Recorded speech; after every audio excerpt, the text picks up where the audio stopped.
నువ్వు పడవలసిన శిక్ష ఏమండి ఒక వ్యక్తి పడ్డాడు. అది యేసయ్య మన కోసమే శిక్షించబడ్డాడు, నిందించబడ్డాడు, అవమానపరచబడ్డాడు. తన విలువైన రక్తాన్ని నీ కొరకే కార్చాడు. యేసయ్య ఏం చెప్పాడో తెలుసా? నిన్ను విలువ పెట్టి ఆయన కొన్నాడు. నిన్ను కొన్నాడు, నిన్ను విలువ పెట్టి కొన్నాడు. నిన్ను విలువ పెట్టి కొన్నాడు కనుక నీవు నీ సొత్తు కాదు.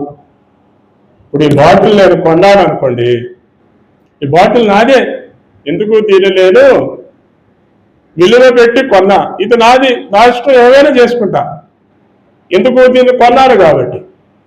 దేవుడు కూడా అంతే, మనలను విలువ పెట్టి కొన్నాడు. కొన్నాడు కనుక నీవు ఇక నీ సొత్తు కాదు, నీ మీద నీకు అధికారం లేదు. నీ మీద అధికారం పూర్తిగా దేవునికే ఉంది. అందుకని నీవు దేవునికి ఇష్టడుగా నడవటం నేర్చుకుంటే ఆయన సంతోషిస్తాడు, ఆయన ఆనందిస్తాడు. అందుకనే మీ పేరును పరలోకమందు రాయబడి ఉన్నదని సంతోషించండి.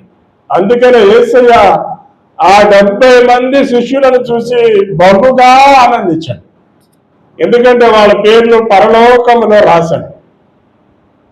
వారికి ఉన్న దేవుడంటే భయాన్ని బట్టి, భక్తిని బట్టి, విశ్వాసాన్ని బట్టి రాశాడు.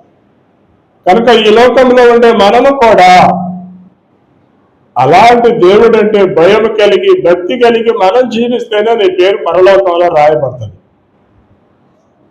లేకపోతే లేదు. జీవ గ్రంథంలో ఎవరి పేరు రాయబడలేదు వాళ్ళు ఎక్కడికి వెళ్తారు? నరకానికి పోతారు. ఇది మనకు స్పష్టంగా తెలుసు. అందుకని ఈ లోకంలో ఉండే మనం ఒక్కటే నేర్చుకోవాలి. ఏమండి? ఒక్కటే నేర్చుకోవాలి. ఏంటి నేర్చుకోవడం అంటే పరలోక రాజ్య మర్మాలు దేవుడు మీకు బయలుపరుస్తున్నాడు. ఏమండి? ఇది అందరికీ బయలుపరచడం.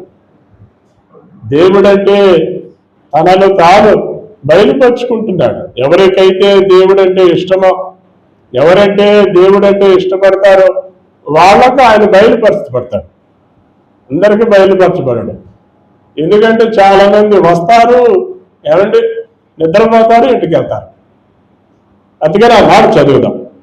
ఇదే మత్తయి సువార్త 13వ అధ్యాయము 10వ వచనం నుంచి చదువుదాం. మత్తయి సువార్త